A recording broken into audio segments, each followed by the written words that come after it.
New quests and trying to find the slave girl. On it. I don't really recall who I've talked with here. I think I basically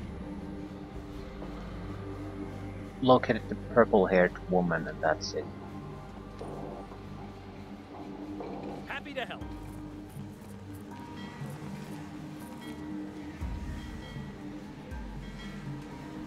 Yes.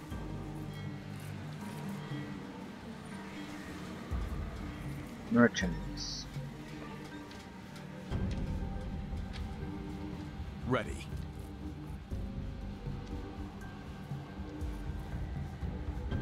Gutted with air holes, several crates aboard the ship rattle and jump, apparently just as eager to disembark as the crew. This craft is capable of carrying one person, two at most. The interior is richly appointed with satin pillows, and the air feels cooler inside.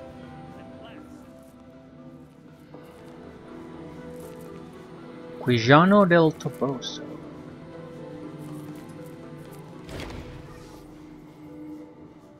This scrawny old man practically rattles inside dull and dented armor that was clearly made for someone bigger than him. Nonetheless, his eyes burn with a bottomless fire, and his smile, as fierce as it is genuine, flashes beneath his graying thicket of a beard. "Another night," he bellows, clapping your shoulder with his gauntleted hands. "You barely keep your feet. The man is stronger than he looks. Another hero in search of great adventure. You stand before the wandering knight Quijano del Toboso. What brings you to the summit of Mount Ithiador?"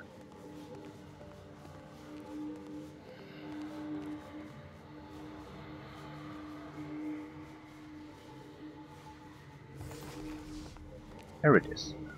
"We seek challenges that will test our very limits, and then we will shun those challenges as unworthy of us and seek quests that shake the foundations of the possible, that defy belief. But we are not just adventurers, noble stranger. We are the breath of adventure herself." Tears well in Quijano's eyes, and he flashes a monogrammed handkerchief from the depths of one of his bracers. "Such noble company," he says hoarsely, dabbing his cheeks, "and such a noble goal. Were I not committed to my own path, I would seek to join yours. But I will not.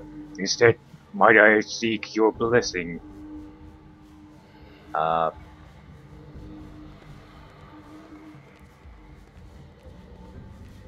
Eurydice, would you bless Quijano, as he asked? "I was hoping you would ask," Eurydice says and turns to Quijano, spreading his arms.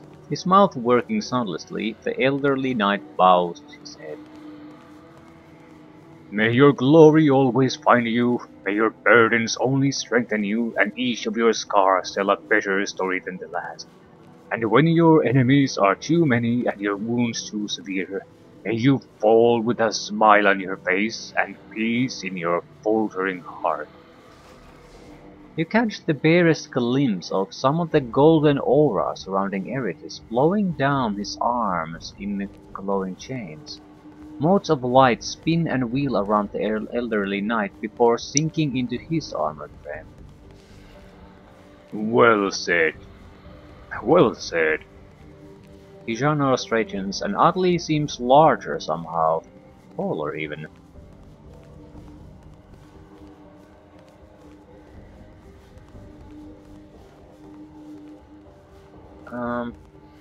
Why did you call this Mount Ithiador? It's a city, not a mountain. Is he suffering from the similar issues as Eurydice?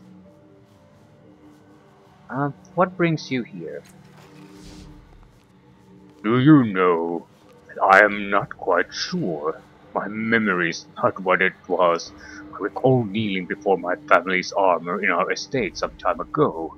He blinks slowly. "Perhaps I was weeping. He smashes his gauntlet against his chest, leaving a sizable dent. I can't recall, and it doesn't matter, for then I heard a thunderous roar and beheld a great beast in the skies. I donned my armor and gave chase.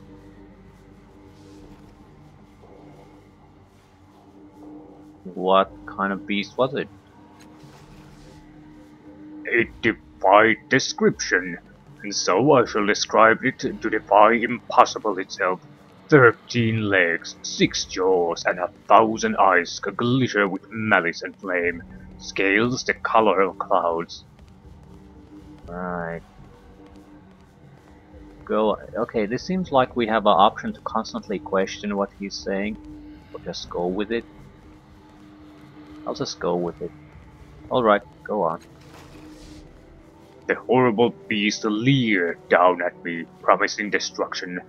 I promised it death, and it fled across the sky. I followed, darting between the trees. He pauses, frowning. I don't recall much after that. I remember walking, having various adventures along the way, of course. I cannot quite recall why I came here. Ah, of course, I must have had the frankly brilliant notion of scaling this lonely mountain to better spot the beast from afar. He shakes his head, his wispy beard waggling. Alas, I have seen nothing so far. Your beast sounds like a particularly large cloud, and I'm pretty sure you ran into a tree. That was an amazing story, thank you. You are most welcome, he says, patting your hand fondly. It is so good to share my tales with a fellow knight. Everyone else raises such peculiar doubts. Right, I don't think... He seems to be detached from reality somewhat.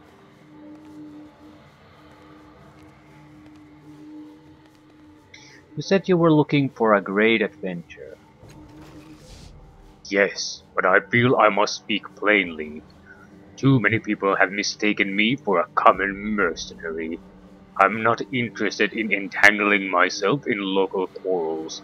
I will not hunt a beast that cannot hunt me in return, and if I am to fight, it must be against a foe of such wickedness that the stars themselves would wink out rather than shine upon a world that could harbor such a malevolent creature.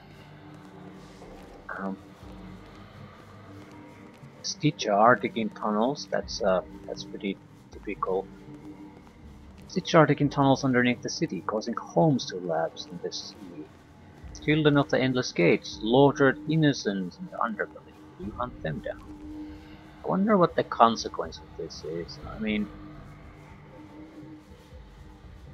to me it seems like maybe the armor he's wearing could be cursed somehow, something like that.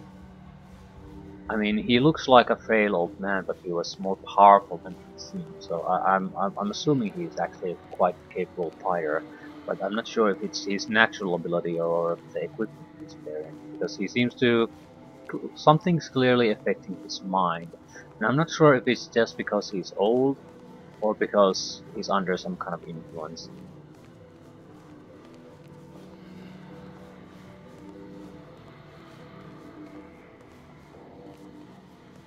I'm basically a little bit worried in pointing him at go after anything. The Stitcher, I don't want him to go after them. I'm guessing it'll turn into a fight, and regardless of which side wins, it's not gonna be what I want. Children of the Endless Gate, I would have no problem in going after them, but at the same time, I have no idea what the consequence would be.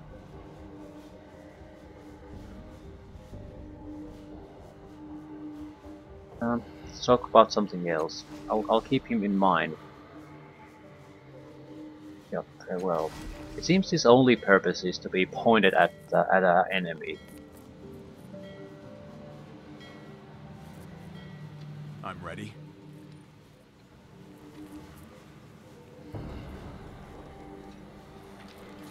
We should get a ride somewhere. I think that thing there is the bloom. Massive creature that allows you to travel to other places. other planes, other times, other dimensions. Who exactly is gonna give us a ride? With alacrity.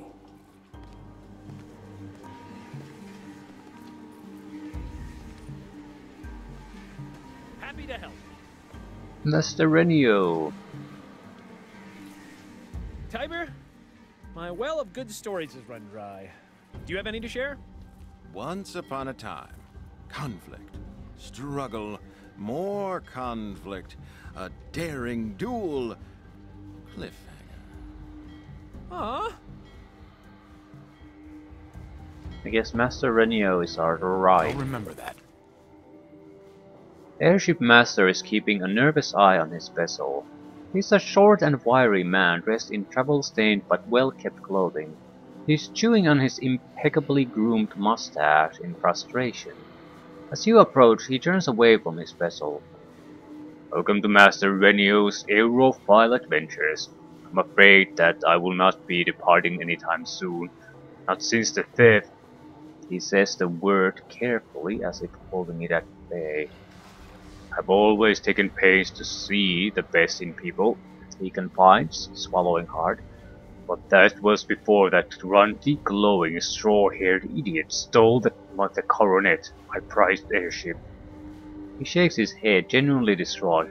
Until that thief is caught, my ship remains in dock, safely shuttered and chained.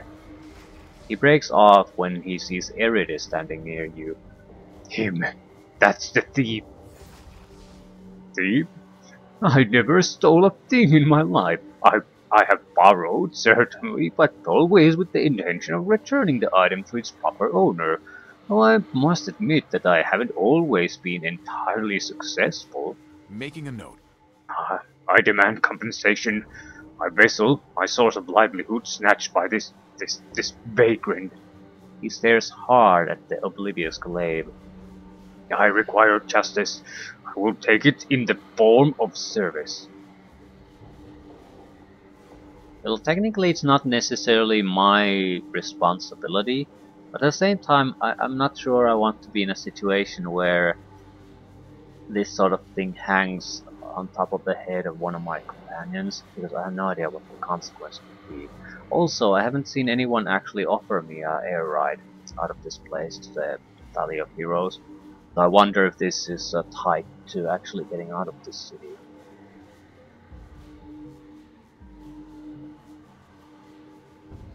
Let's be blunt, Erides can't be held responsible for his actions. I mean, look at him. Oh, that's a good one. I'm not paying for his death. So what's the service you're talking about? You should work with him until you clear it. I don't think Erides would do that, even if I told him to. I mean, he's all about the adventure, not just working for some guy.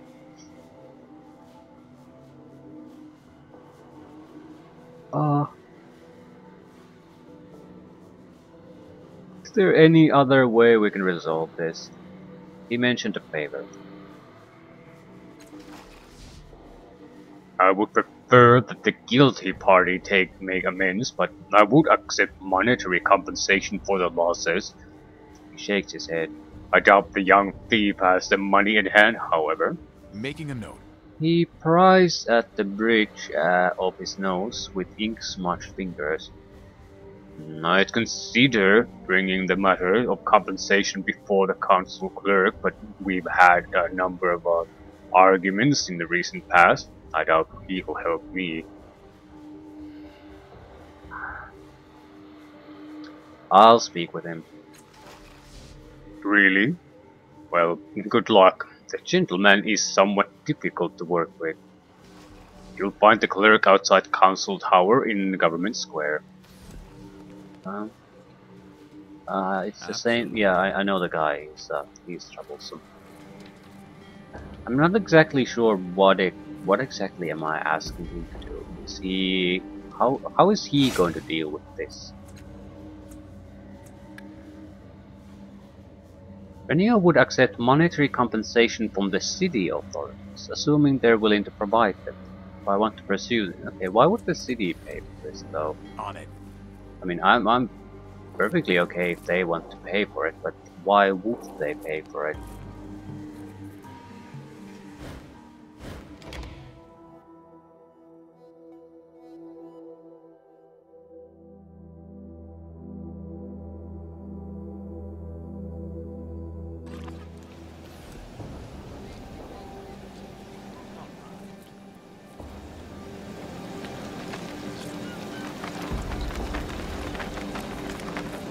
Find them.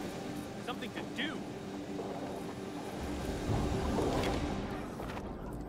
The clerk notes your approach as an Anine would note the return of a particularly ravenous bloodfly, an annoyance to be addressed and driven off lest matters grow worse. What is it this time? Paperwork. A faint sigh is the only acknowledgement you receive.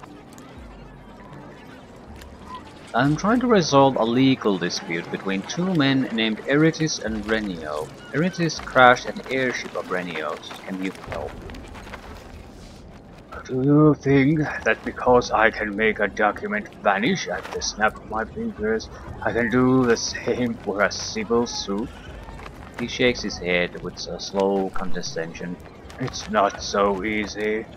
The only relief the city could provide would be taking over Eritis' liability for the accident through a certificate of indemnity. But I assure you, the council does not take such a liability willy-nilly, nor does it grant its clerk discretion to fritter away the city's money. He stares at you with two eyes. Only someone much more important than you or I could persuade the council to do such a thing. Have you such a friend?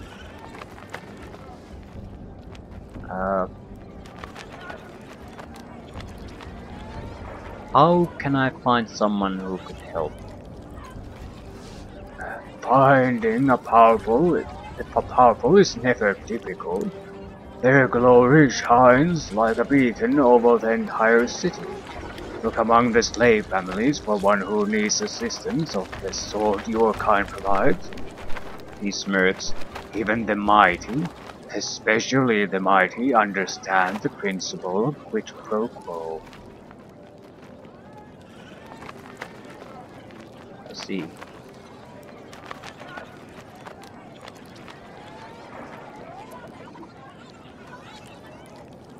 I don't recall meeting a member of a slave family. I can only lie, so clearly I haven't met one yet.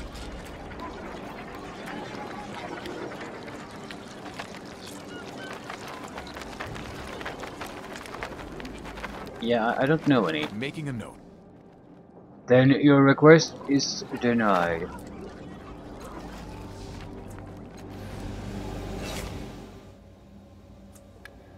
Yeah, seek passage.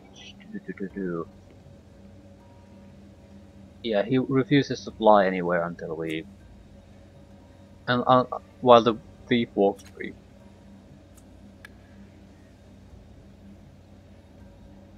The city will only pay for Renio's damages if I have the backing of someone influential. If such a person owes me a favor, I should return to the council clerk and... So...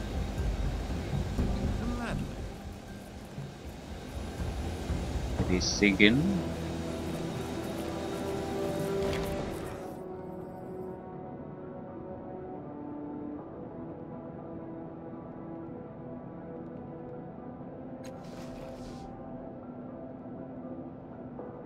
Right. Anything new? No. Alright. Captain of the levies is not good enough.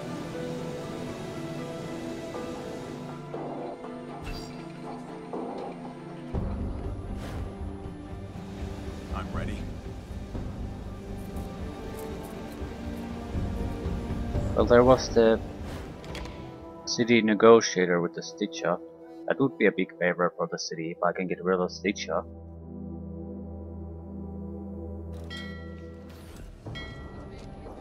But I have no... I can't do anything unless I learn how to use the tides.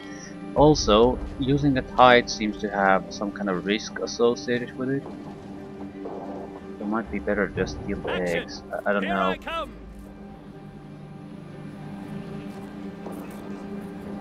To action!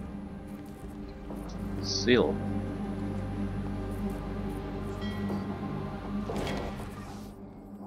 This pretty young woman stands unnaturally still. Suddenly, her large glassy eyes spring to life with a rattle and quickly lock with yours, before just as quickly snapping away. Her skin, as bare as porcelain, is cracked beneath several layers of dirt and faded makeup, and on the side of her neck you see what appears to be a small tattoo of vertical lines with glyphs etched at the bottom. For a moment, familiarity overwhelms you, disappearing as a minute shudder runs down her arms.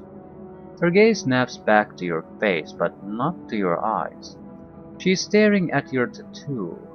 Jerkily, her hand rises to touch her own. Well met. I am Sylph. You note the slight pause before she pronounces her name. Her voice has a purring quality under which you can hear the spinning of countless gears.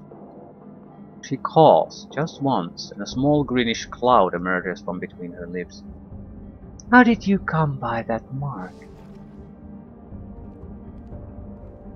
Try to remember where you've seen Sylph's tattoo before. You hear an echo of yourself and see in front of you a strange old man, gnawed by time and rabid with expectation. On his neck, weathered and sagging, you see the same series of vertical lines etched into his skin, a faded map to a time or a place that no longer exists. An inadmissible period of time has elapsed without an answer. Conclusion. I will rephrase the question. How did you come to have those marks upon your skin?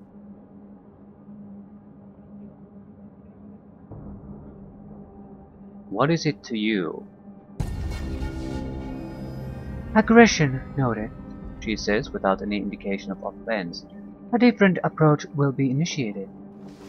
She regards you, head tilting to the side with a series of small ratcheting noises. You have the absurd impression the motion is meant to be flirtatious. I hope you will answer another question for me. I have a riddle that it may please you to answer, she says, brushing her hair coquettishly back from her bare shoulders. It is very old. She pauses a moment, then recites from memory. What comes in with breath and out with a word, transmutes upon death but can't be conferred. The words sound vaguely familiar, resonating in your mind even after she stops speaking. Remember. Words sound familiar, but something about them is subtly wrong. Just when you think you've grasped the difference, it slips from your mind, and you're left with only Sylph's expectant gaze. So, what comes in with breath? Out with a word, and transmutes upon death to something else, but cannot be conferred. Life?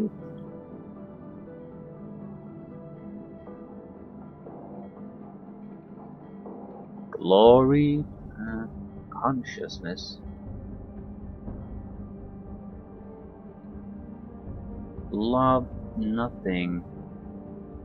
Well, I don't see how love or glory could it be?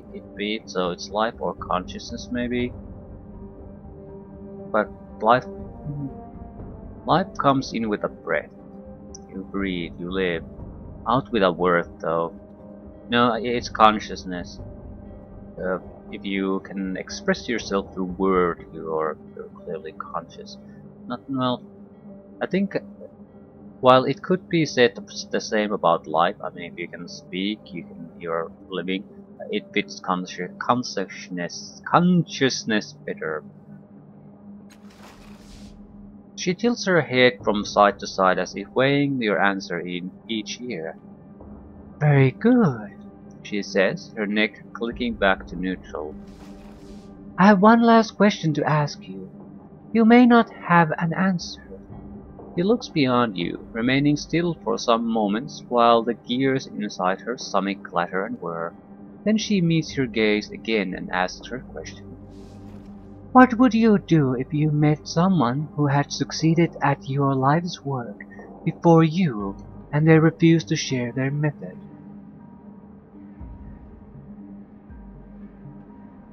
I'm getting this is not an accidental question. An old man had the same marks as this woman, artificial woman.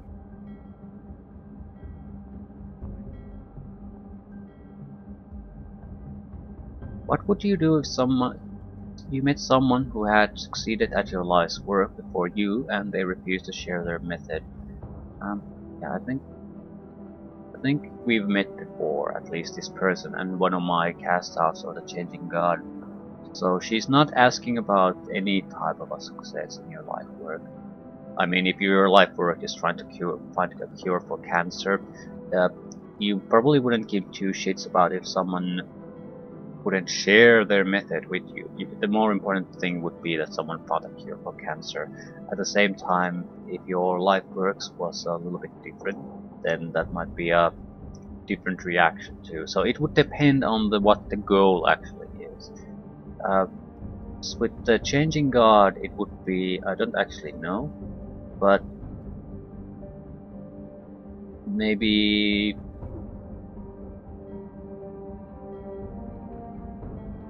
some sort of immortality.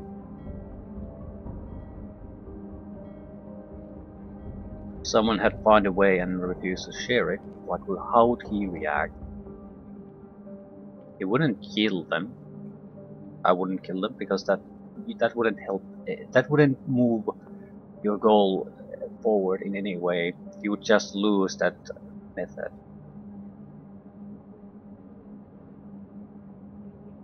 Finding a new life's goal new life's work makes no sense. In the cancer example, it would. I mean, it was achieved. Move on to something else. Someone else achieved it, but it's not that big of a deal. But if it prevents you from reaching your goal, then finding a new life's work doesn't make any sense. Because you tried to achieve the goal for your own benefit. You still want to reach that benefit, so either you find your own method or you beg them to tell me.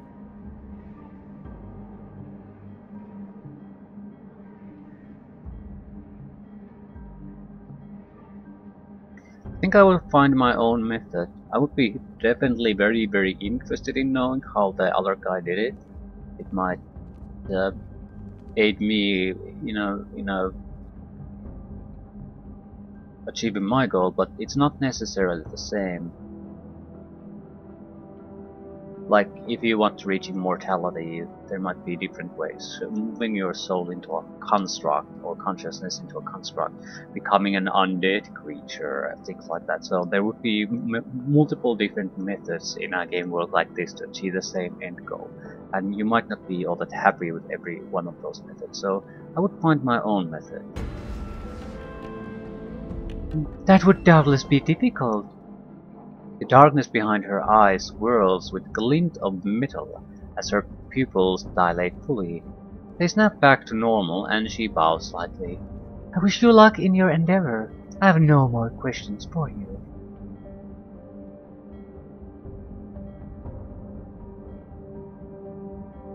Try to remember where you've seen Sylph before. Yeah, I'd like to succeed in this. An image appears in your mind of Sylph standing demurely beside a richly clothed man who gestures at you impatiently. Sure, she's old, but she can still work. Still got that machine intelligence of hers running along nicely, unlike some others. He says, You're lonely, she'll keep you company, but you're not. She'll keep quiet, won't you? He turns his piercing gaze on Sylph, who nods. I tell you what, I'll make you a deal, the man says, leaning forward conspiratorially. I got a male model out back who's a bit more banged up. I'll do you both for, say, 1,000 chins. He winks at you. A gentleman's got to have his options. I understand, surely I do. He leans back, pleased with himself, as the memory starts to fade. So, do we have a deal? Memory fades. Who are you? I am still. She stays simply, inclining her head toward you and with an audible click. I am at your service.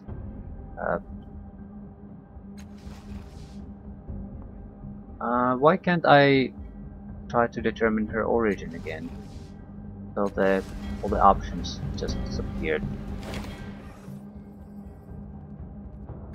Okay.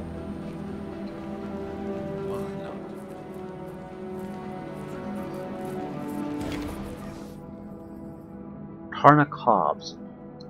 This man's brow is creased with worry.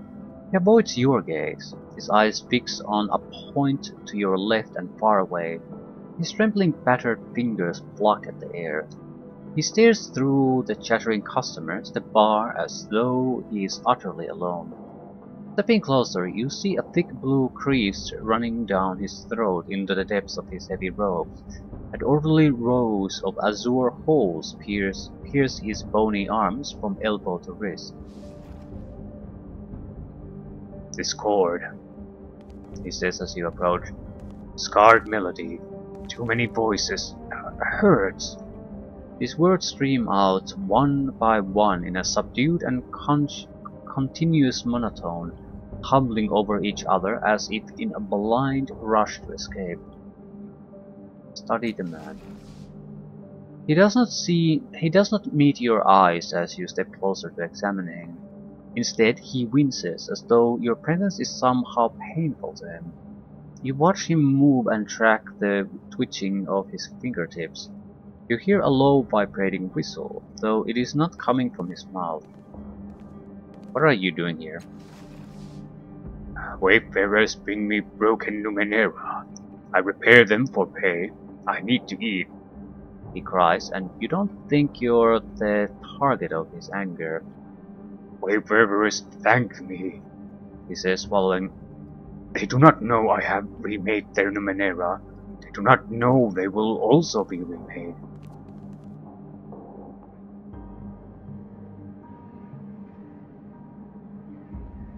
Can you remake any of my Numenera? Instead of asking to see your belongings, he looks at you for the first time. His pupils are as dark as the space between the stars. No, he says after a long moment. His eyes flick back to whatever distant, terrible place has so captured his attention. You are wounded, a broken instrument. He has no use for you. You didn't even look at my belongings. Do I have anything you can remake? No, you are worthy but broken. This time he doesn't look at you. What are you staring at? The grand hall, the spiral pinned by broken columns, the invisible roof. He stops with a gasp, and a tear rolls down his dirty cheek. He tells me not to share our secrets with you. You are not of the shore. You are discord. A cold wind coils down from the rooftop, flicking at the tattered robes. Suddenly, do you hear something beneath the flute-like notes of the breeze over the holes in the man's skin? A dry, angry voice speaking the word Akar.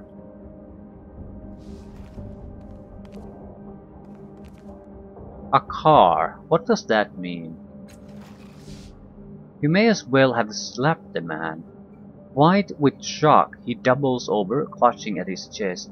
Beneath the man's agony, you sense otherworldly indignation and ageless despair, deep as oceans. Great Akar was once the mightiest of cities, and it will rise once more when the Chor awakens. His gaze meets yours. The conductor will reward your curiosity and allow me to tell you what I have seen. You need only ask. So they're literal instruments, these people. but it's really hard in a game world like this to basically say anything about anything, because you can't really logically do shit. Things that just work with their own internal logic, and you have to just sort of roll with that.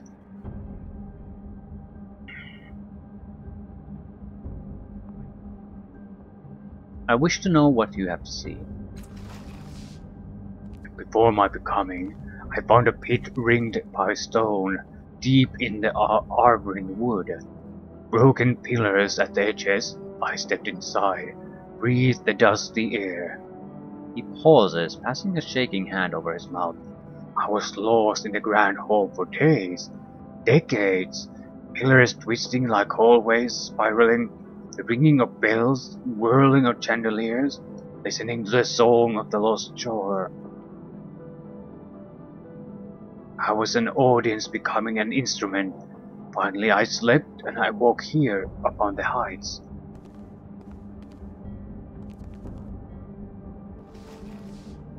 He took my voice, The man says, his eyes dull and distant. but my blood sings. I'm becoming. I dream, and I remake Numenera for wayfarers so they will become and dream as well. And together we will go into the forest, the ring where the grand hall once stood, and rebuild. He falls silent, eyes wide and wet, as if dreaming of the city that lives in his mind.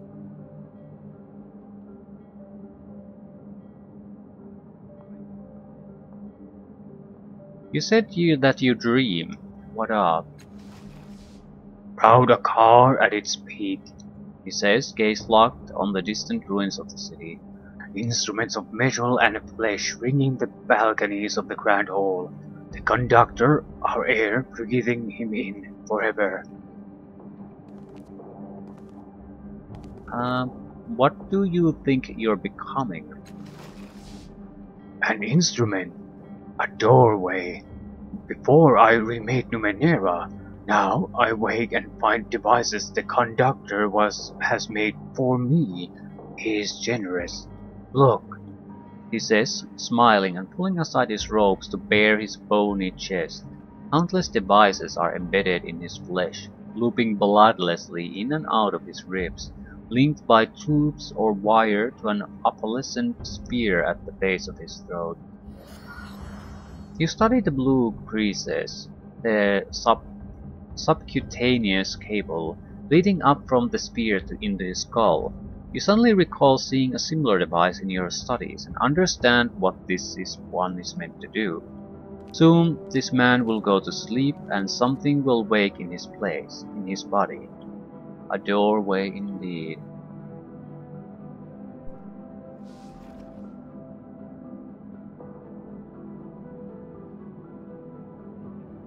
I can't really do anything about this. Don't mind if I do.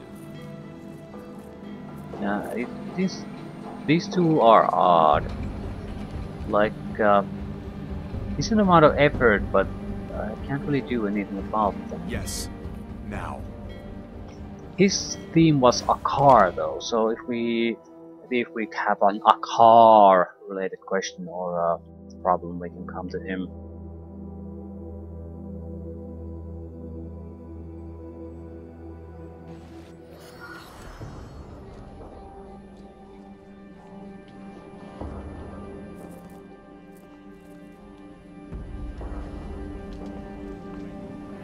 All right. This silent and ancient machine casts a long shadow. As you study it, your breath stutters in your chest and your hands shake. You can't help feeling as though you have stood in this exact spot before. No, nothing interesting. The shield generator. Vincent. Everything about this slender young man says thought.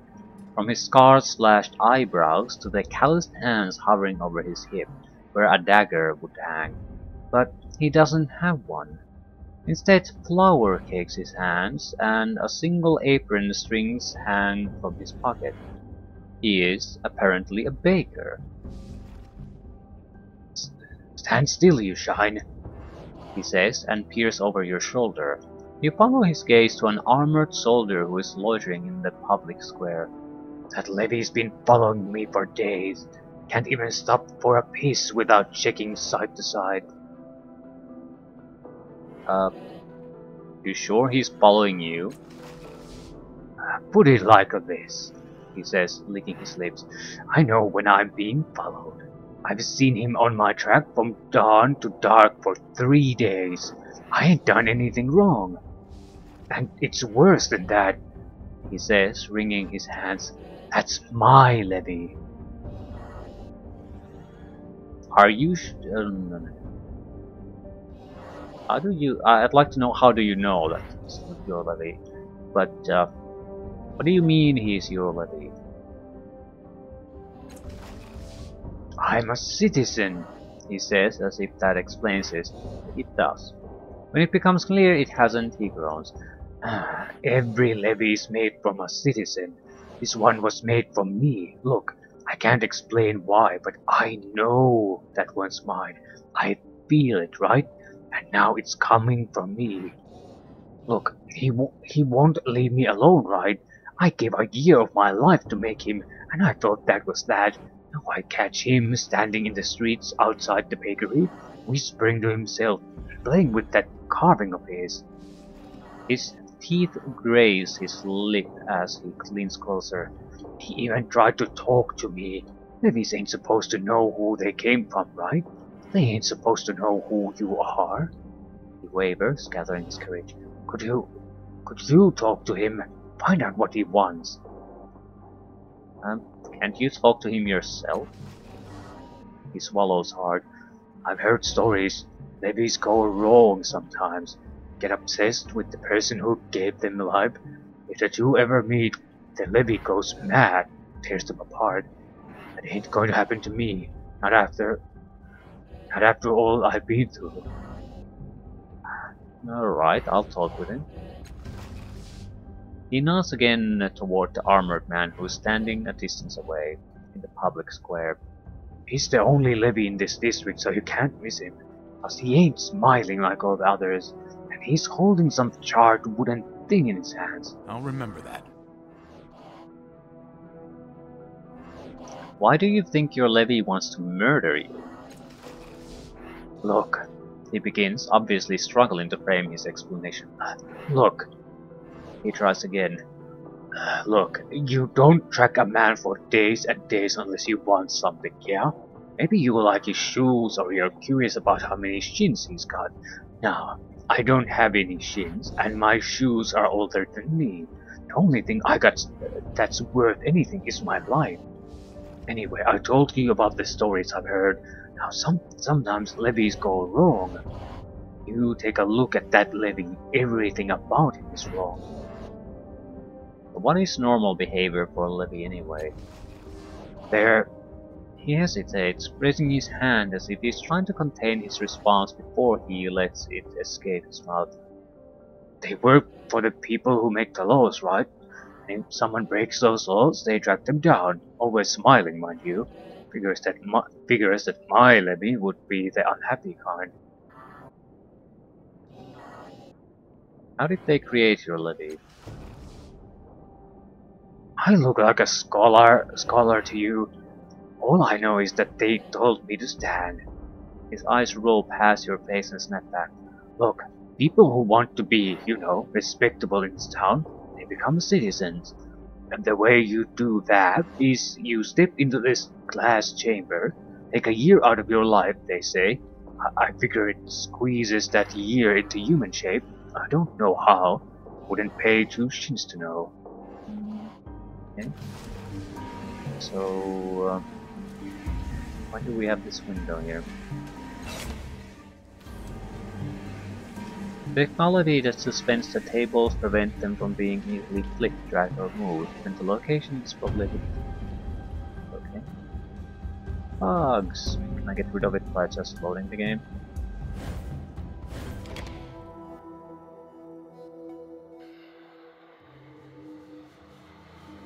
Okay. A stalking levy. No, I can't. On my way. That's interesting. I know where the info window came from, or dialogue window, description window. Maybe if I use it again, or change the area, it'll go away. What's this? Right. I'll see if I can. I'll wait until it disappears before moving to the other area. All right. Right. Bugs, bugs, bugs.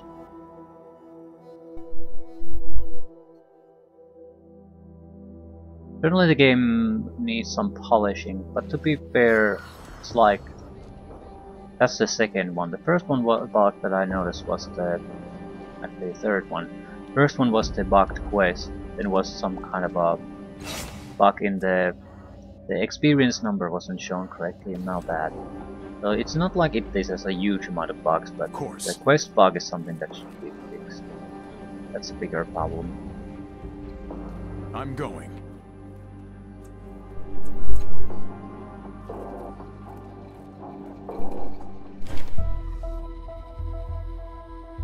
Music change. This house was reduced to rubble when part of the cliff face collapsed. There is evidence that squatters have slept here recently. A ragged blanket, rotted food peelings, and footprints in the dust itself. Something scratches deep within the rubble. It sounds like someone or something is in there. Hello? The rubble makes no response. Dig deeper. You crawl partway inside, pushing aside the boards and a thin slab of slate. A small girl gasps, throwing up a hand to block the sunlight. She's young, no more than 10 or 11 years old. She has made herself as small as possible to fit inside the tiny gap in the rubble. Her hair is dark and curly. She pulls herself deeper into the rubble away from you. Who are you? She puts a finger to her lips and then tries to shoo you away. You hear a voice behind you. I told you patience would pay off, lads. Some thugs stroll over. They all carry weapons at their sides, though they walk with the cocky assurance of those who don't expect to meet them. I swear I checked this hovel, says one of them. She wasn't here. No one was. How did this draft find her so easily? He gestures dismissively in your direction. Don't fret it, beggar. The thug looks you up and down, then calls out in the direction of the rubble. Come out, little bird. Doesn't matter how good you are at hiding. You had to come out sometime.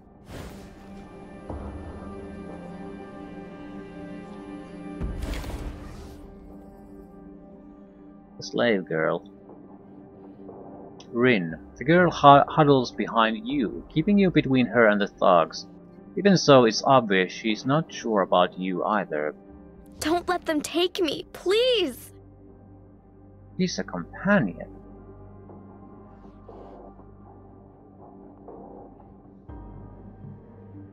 What the fuck does she know?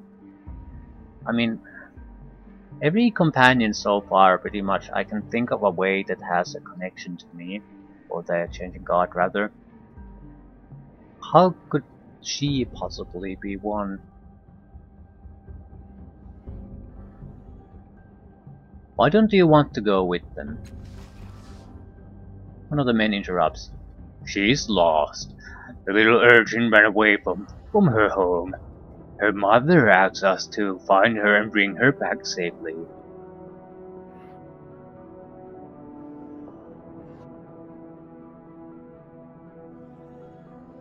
The girl. Is that true? No, she grabs your wrist. They're bad men. They want to steal me. Kidnappers? Now that's just cruel. Man crosses his arms. We're delivery men, that's all. The means and motivations of our employers ain't none of our business. He sighs. Dropping his facade, he turns to you with a look that pleads for understanding. But alright, yeah, there is a slaver who put up a fine bounty if we bring her back. It's all legal and none of your business. Best you stay out of it. He says the words kindly enough, but his colleagues' hands are on their weapons. You can't take me. Her grip on your wrist tightens. He found me. He has the discoverer's right. The thug raises an eyebrow, a bemused smirk playing on his face. Is that so? Well, Spider Jack, what do you say? Is she coming with us or are we taking her from you?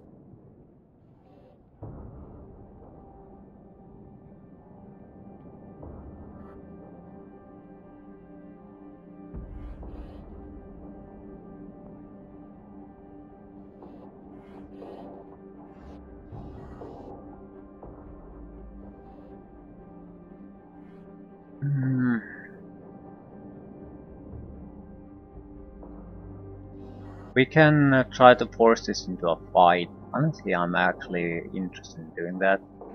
Because I would like to have more fights. Just to have more experience. I don't think this necessarily will lead to a fight. Because all the options sort of could be interpreted in a way that I'll end the fight. I basically either give the girl to them or threaten them or say that I have the claim. So I don't think this necessarily will lead to a fight no matter what I do.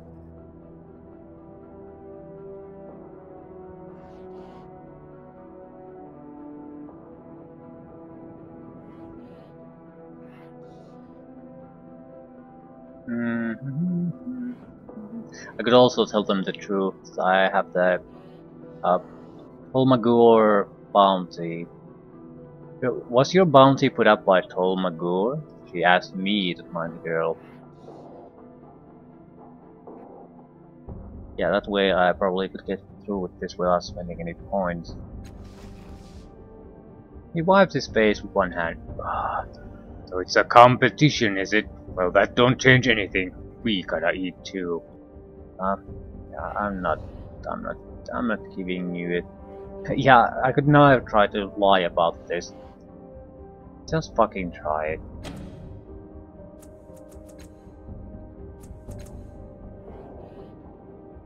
I'm even okay with failure in this. He narrows his eyes. Something in your demeanor sets him up. His eyes widen and he takes a step back. Fine, she ain't worth the trouble anyway. Come on, lads. Right, a failure would probably have led to a fight then. Oh gods, thank you. They were going to take me back to that woman. I've never met anyone so cruel. When she found me the first time she even... My apologies. I'm still out of sorts. You have my thanks and grace, sir. For a moment it looks like she might hug you, but at the last moment she seems to think better of it and pulls up short a half-dozen steps away. She collects herself, standing straight with her shoulders back. Then she nods, the gesture so polite it's almost formal. My name is Rin. My home and hearth and bread are yours to use. Except I don't have any of those things. She blushes then, looking around self-consciously. How long have you been hiding in that building? He blinks a little, as if confused or surprised at your question. Then she looks around, shifting nervously from foot to foot. This is my place. This is where I sleep. So this is your home? She looks at the shattered wreckage. No, this is just where I was staying. I ran away. My home is a long way from here. Where are you from? He looks at the horizon and makes a vague gesture. Really far away, but I'm not sure exactly which direction. She looks around a little, almost as if she were seeking a familiar landmark. It has to be a long way from here. My home isn't anything like this. There were trees upon trees. The trees here aren't trees like... Young girl squints off into the distance. After a moment, her eyes go distant and you realize she probably isn't going to finish her sentence. You were saying something about trees? What? No, I wasn't. Without seeming to realize what she's doing, the girl brushes her hand through her hair, and you see the side of her head has been shaved. Large stitches run along her scalp, holding together an ugly cut longer than her hand. The wound is purple and angry looking, only just beginning to heal. It can't be more than a week old. What are you doing all alone here? The girl looks up at you, her forehead creasing a little in irritation. My name is Rin. But then she hesitates and looks down, blinking. He reaches into her pocket absent-mindedly. Did I forget to tell him that? He stands there motionless for a second, then stops and looks up at you again. No, I think I did. I'm sorry. My name is Rin. My food and fire are yours to use before you go. What happened to your head? Her body grows tense for a moment, her eyes darting around as if deciding whether or not to run away. She glances at the rubble where she had hidden from the dogs. She relaxes, though her eyes are still wary. I was running away. There were some people. Bad people. I ran away and got hurt. Right. Scar looks pretty bad. Are you okay? She makes a dismissive gesture toward her temple. It's fine. It looks a lot worse than it is. And a lot better than yours, anyway. She smirks, touching the side of her head. The haircut is pretty awful, though, isn't it? I don't think they really needed to shave quite as this much, do you?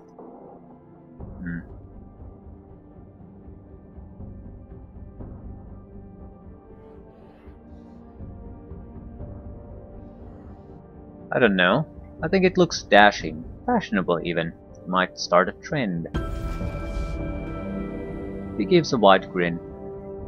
I'll be the envy of every homeless waif in the entire... He gestures grandly at the landscape, then hesitates. Barrow? Her grin fades as the word comes out of her mouth. Sorry, I meant Barrow. He pauses, then says, I know that's not the right word. I mean Barrow. Her grin is entirely gone now, and her hands make fists as she looks down at the ground, concentrating. Her lips move, and at first you can't hear anything except for the hint of a whisper. Finally her body relaxes. Yes, neighborhood. That's the word I was looking for. Neighborhood. She looks up and gives you a shaky smile. I offer apologies. It's been a long day. What people were you running away from? She opens her mouth and closes it again. She nods and puts her hand back into her pocket absent-mindedly. I don't really remember. I think they were stealers. No, what's the word? Robbers? They wanted to rob me.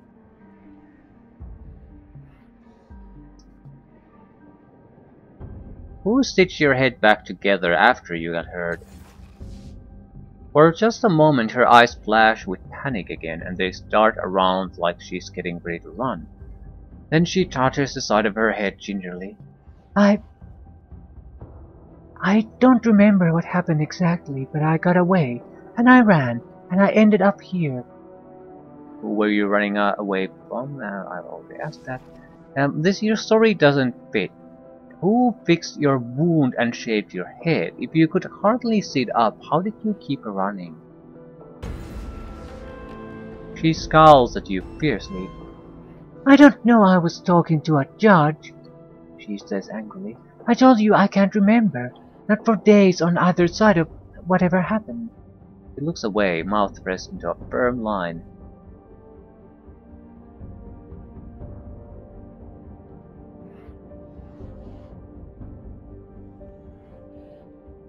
If you're going to lie, at least make an attempt to keep your story straight. Just insulting otherwise. She glares at you and crosses her arms in front of herself.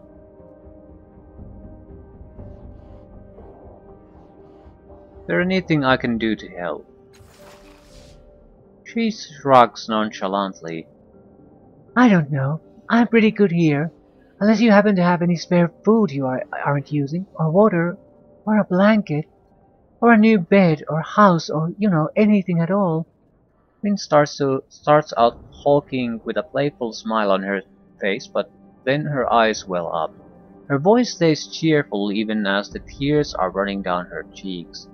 She wipes them away, embarrassed and angry, but her hands are shaking now, and there are more tears and words continue to pour out of her. I offer apologies. It's just that I've been hungry for days. I don't know where I am. My head hurts and nothing makes sense. She laughs then helplessly, with a tinge of trembling panic finally bleeding into her tone. God's around me. I'm all broken in my head. The moon is wrong and I'm so tired of being scared all the time. How is the moon wrong? I can't ask that apparently. Does that mean that she's from another world, really? But another world with a single moon? Or maybe is she from another time then? I mean, if it's the same moon but something's happened to it.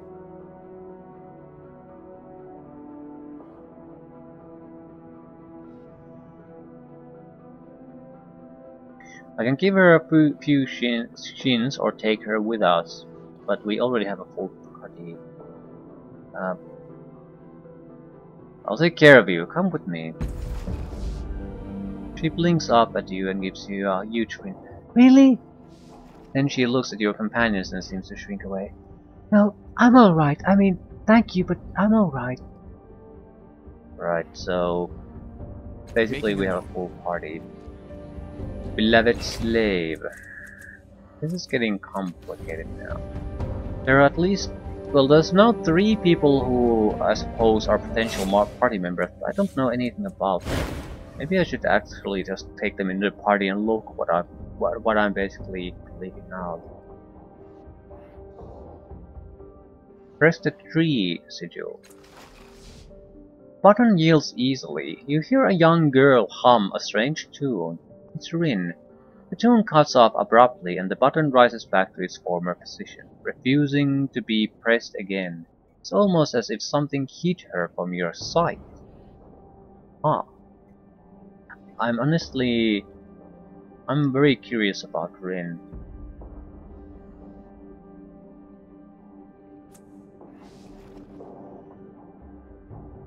But what exactly is she? I mean, what can she do? Try to press the tree sigil again. No matter how hard you push, the button refuses to budge. Right, there's definitely something wrong about her. I think I'll talk with the levy. He thinks of that. So how many is it now? It's now 6 companions that we can choose from.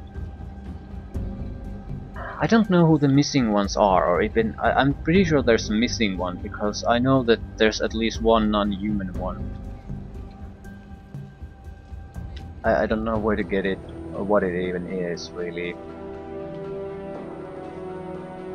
I don't particularly want to find out either until I've played the game through once. You're just asking for spoilers if you do that. But I think I want to. I'm not gonna do it now, but I want to go through all the companions and look at what they offer to the team and form our team. From the 6-man, we should be able to basically form a team that we're gonna stick with. I suppose more or less what I'm going after. But the levy situation. I'm always ready.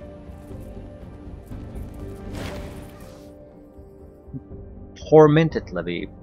This levy is not like the others you've seen. The wide smile is absent and his oddly shaped eyes are red, wet and haunted. He stares past you, whispering to himself and turning a small chart object over and over in his hands. He appears to be looking for someone, and having spoken to Vincent, you can imagine who. The aura of shame around him is so powerful that you can practically taste it. What are you holding there? He says, then grimaces as though his words hurt him. I'm holding my shame. His hands unfold one bloody, soot-covered finger at a time. A crudely made wooden bird lies there, painted in pinks and pale blues, and charred around the edges. That bird represents your shame? Represents? No. This is my shame, and I'm holding it. I can't put it down. Vincent sent me to find out why you're following him. Yes, he says, the despair melting away. In that moment, he looks like a child, with a child's desperate hope. He knows too, doesn't he? He sees what he did, what we did. Tears leak from his eyes, trailing down into his mouth as he continues. When the machine ripped the year from him to make me, I felt the choices unraveling before me. He hugs himself. I see them coming. None of it can be changed. Making a note. Tell him this for me. The Gillen Manor job did happen. A servant caught him, called the levies. They chased him and he set a fire. His eyes squeeze shut. The fire spread through the neighborhood. People were trapped. People screamed. His hand clenches over the charred toy bird in his palms with a soft crunch. Please tell him I'm with him in the dark, hiding from the mobs, sobbing. Tell him to give me a different year, a better one. What kind of year do you want from Vincent? A year without the blackened door, he says earnestly. Without the hand tangled in the grate, the weeping in the dark places. Silent tears stream down his face. He doesn't seem to be aware of them. Wails rising with the glowing ashes, my arms bound with ragged rope. Every time I'm there, in those last minutes, I try to apologize, but my mouth... His fingertips brush at his lips. My mouth is full of dirt and blood. Right. Hold on, I'll speak with him. Yeah, there's something definitely wrong with him. Of course.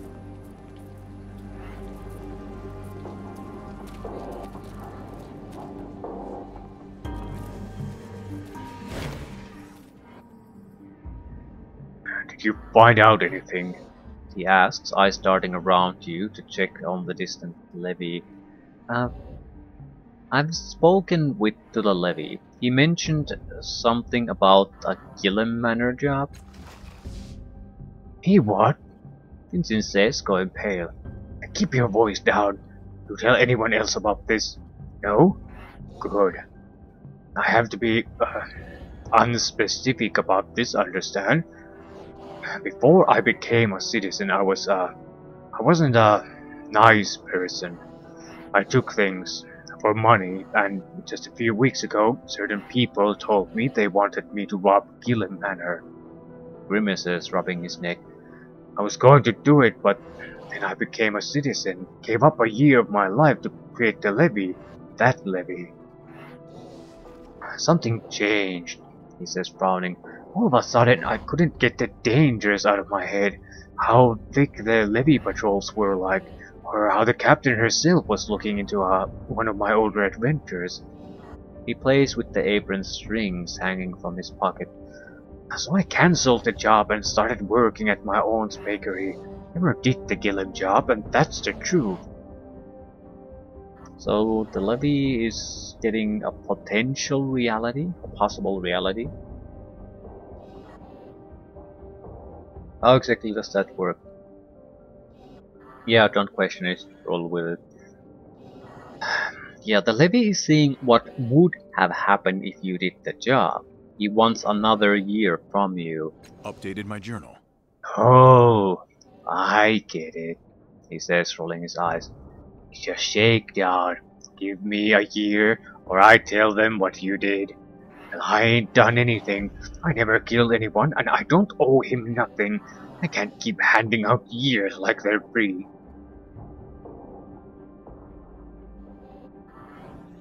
That's not fair. He's suffering for what you would have done. Yeah, that's a sort of such a load of horseshit that I couldn't seriously choose that option. You being held responsible, what you could have potentially have done, that is horseshit. Based on what he said, it sounds like becoming a citizen saved your life. Possibly, yes, but again, that possibly. I think you make a valid point. Yeah, maybe it ain't fair, but it ain't wrong either. I'll remember that. I'd go to the government square and tell captain of the levies what he's up to. If I had any way of explaining it. Hey, your levy's following me around. I think it's because he's haunted by my criminal past. We could convince him to give the levy another year. You started fresh, he should get the same chance. I'm not objecting to that option. I think it's a fine thing, but at the same time, I don't want to try to really convince actively for Vincent to give up that year. He's throwing away another year of his life, and he has no obligation to do that.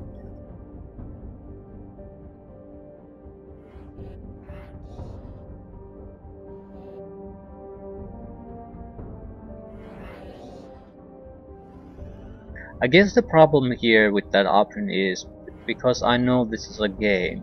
I know that if I make that choice, I can convince him to do it. It's not like talking in a real world to a person to try to get him to look at the thing from multiple perspectives. I know that I'm basically forcing him to choose that option if I go with that option. It's not just me talking to him. I'm trying to get him to see the levy's perspective. It's me choosing that perspective for him.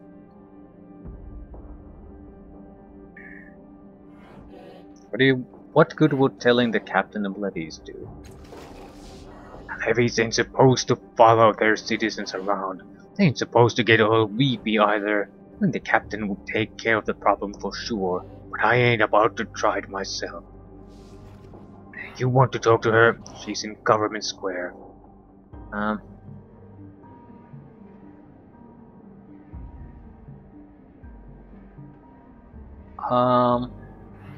Yeah. So we basically need to make a choice. Do I want to either give the levy additional year or probably get rid of the levy? I'll see what I can do. I'm leaning towards just getting rid of the levy. Let's go. It's clearly that this is not the purpose it exists for.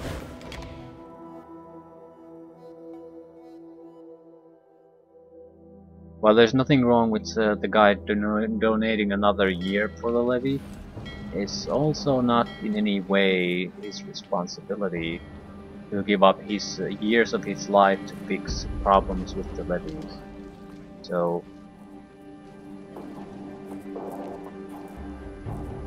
I'm fine with this.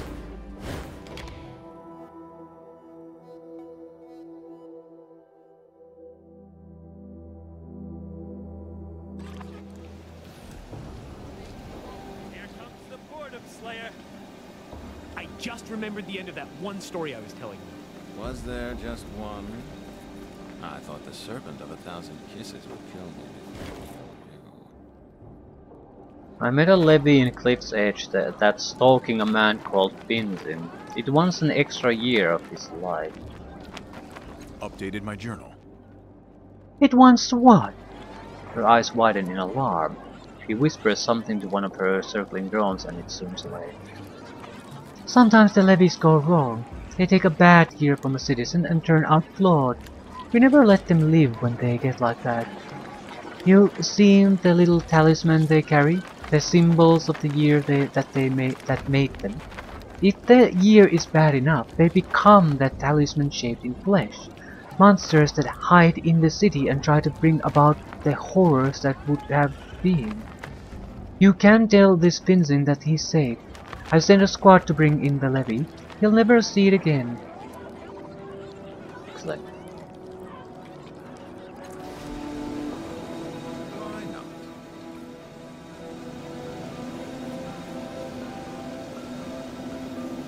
Order of truth.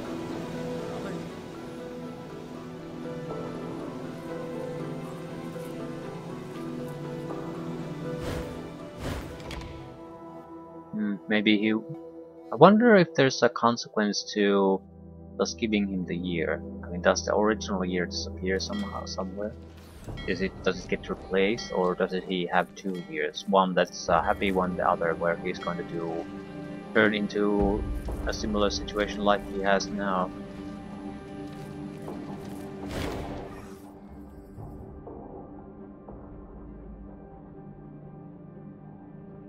Yeah, we have more of these AI situations that we can talk about.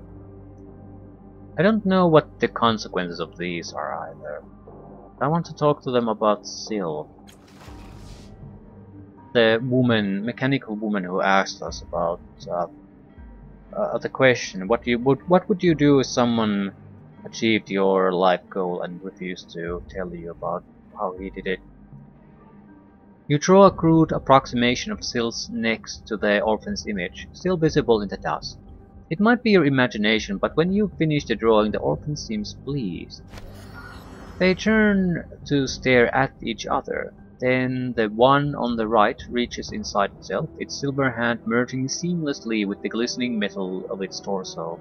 An instant later, its hand is whole again and holding an object of peculiar construction. Drops the item into your hand. Payment, you assume. A thermodynamic detonation is a thermal detonator.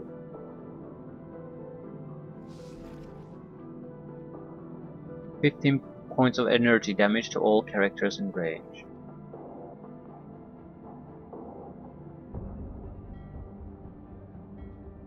I don't want to talk about the foreman just yet. There were at least 3 of them. I think I've talked to 2. Who wants the thermal detonator? To get the thermal detonator? No. No.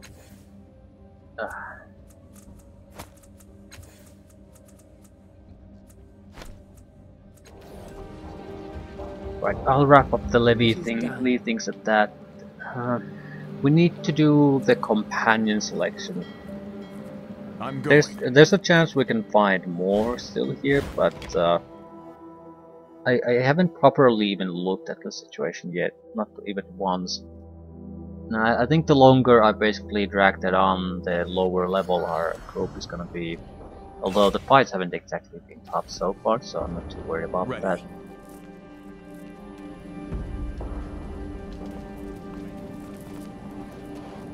Making a note. Yeah, 40 XP. Maybe I should have done the group selection before this. He says, slapping a jingling bag into your hand. You burned that? Oh, you should have seen it. The levies came for our friend not 10 minutes ago. Clapped him, bound him, dragged him off. He shakes his head, grinning. Levies arresting levies. I would have paid a pocket of shillings to see that in the old days. Clapped? Oh yeah, you know, bounced, bumpered. Pumped him upside the head. Benson smirks. Probably reducing him to parts as we speak. What will you do? I get a healing item out of him. Spray flesh. Head back to the bakery, maybe. Lots of people in there this time of day. Lots of pastries need decorating, you know. Or maybe I'll go for a stroll, now that the streets are safe again, eh?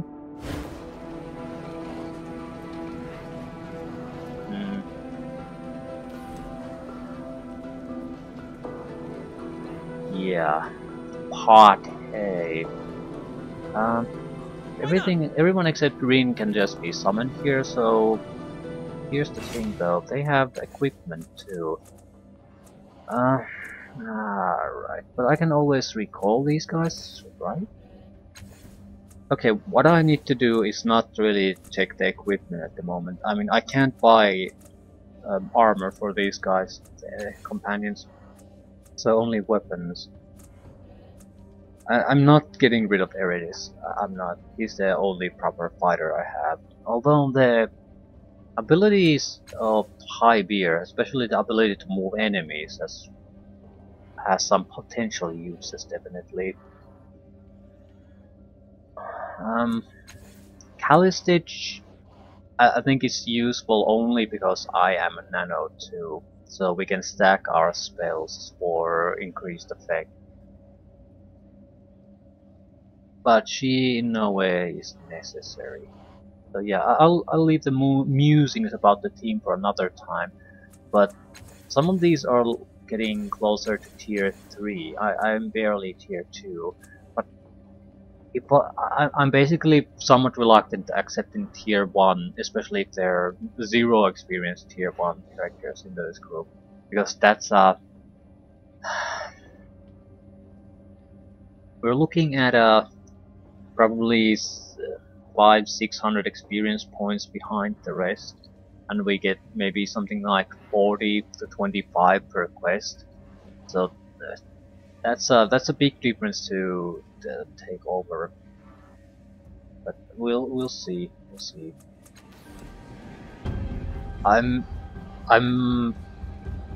most likely I'll switch out 1 that potentially 2, never 3. So me and Eritis are going to stay in the group no matter what. I'm not sure which ones are interesting. Iberian actually isn't all that interesting.